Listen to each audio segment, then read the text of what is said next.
सुनिए जेठानी जी तरनी मछरिया। ए दीदी सुनिए जेठानी जी तरनी मछरिया। पर गल नून ज्यादा जर के भैल करिया। बलम दिहन गरिया हो दोपहरिया।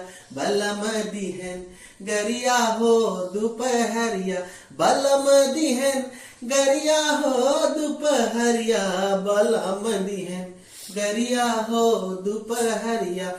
सुनिए जेठानी जी तरनी मछरिया।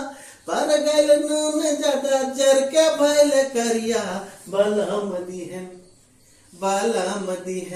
गरिया हो दोपहरिया। बलम दिहन गरिया हो दोपहरिया।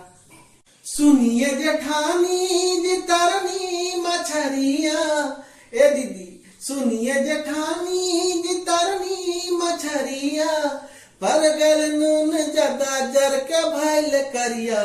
बलम दिहन गरिया हो दोपहरिया। बलम दिहन गरिया हो दोपहरिया। बलम दिहन गरिया हो दोपहरिया। बलम दिहन गरिया हो दोपहरिया।